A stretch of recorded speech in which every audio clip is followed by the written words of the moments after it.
जय हिंद। मेरा नाम है अंशुमान और आज हम बंगाल की खाड़ी में आए यास चक्रवात साथ में उससे जुड़े कई तथ्यों पर प्रकाश डालेंगे।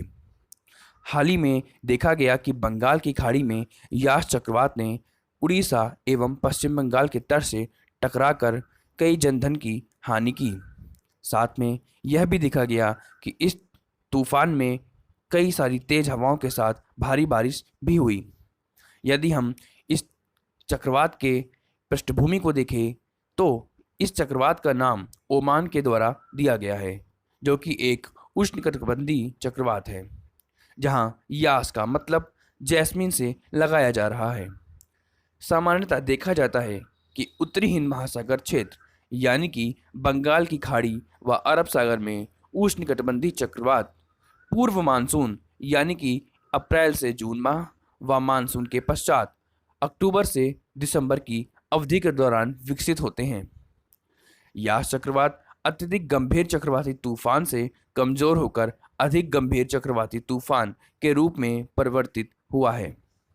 यदि हम इन चक्रवातों के नामकरण की प्रक्रिया पर प्रकाश डालें तो एशिया और प्रशांत क्षेत्र के लिए संयुक्त राष्ट्र के आर्थिक और सामाजिक आयोग यानी कि economic and social commission for Asia and the Pacific और विश्व मौसम विज्ञान संगठन ने वर्ष 2000 में बंगाल की खाड़ी और अरब सागर में आने वाले चक्रवातों को नाम देने की पद्धति को प्रारंभ किया था। इसके तहत बांग्लादेश, भारत, मालदीव, म्यांमार, ओमान, पाकिस्तान, श्रीलंका और थाईलैंड जैसे 8 देशों के समूह ने बंगाल की खाड़ी और अरब सागर में उठने वाले चक्रवातों को 13 नामों की एक सूची सौंपी थी। यदि हम इस बात पे प्रकाश डालें कि यह उष्णकटिबंधीय चक्रवात कैसे उत्पन्न होते हैं, तो सबसे पहले ये जानना आवश्यक है कि यह चक्रवात तीव्र गोलाकार तूफान होते हैं जो गर्म उष्णकटिबंधीय महासागरों में उत्पन्न होते हैं। यदि हम इनकी विशेषताओं पर ध्यान दें तो इसके केंद्र में निम्न वायुदाब तथा बाहर उच्च वायुदाब की तेज हवाएं और भारी बारिश होती हैं। उष्णकटिबंधीय चक्रवात के केंद्र में शांत क्षेत्र पाया जाता है जिसे चक्रवात की आंख कहते हैं। यह भी देखा जाता है कि शीतोष्ण चक्रवात में इनका अभाव रहता है। पृथ्वी के घूर्णन के कारण इनकी दिशा उत्तरी गोलार्ध में घड़ी की सुइयों के विपरीत यानी एंटी क्लॉकवाइज तथा दक्षिणी गोलार्ध में दक्षिणावर्त यानी कि क्लॉकवाइज होती है।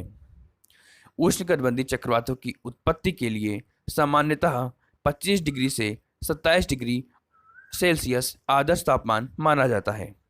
यह तापमान आर्द्रता की सतत आपूर्ति सुनिश्चित करता है तथा चक्रवात को पर्याप्त बल प्रदान करता है। यदि हम बंगाल की खाड़ी का औसत सागरीय तापमान देखें तो वह अरब सागर की अपेक्षा अधिक रहता है। यही कारण है कि अरब सागर की तुलना में बंगाल की खाड़ी में चक्रवातों की उत्पत्ति अधिक होती है।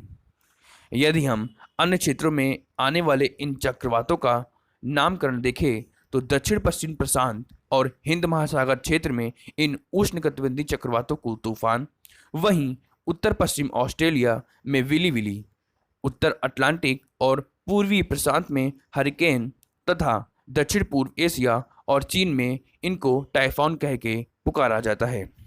तो यह था हाल ही में आए साइक्लोन यास के बारे में। जय हिंद।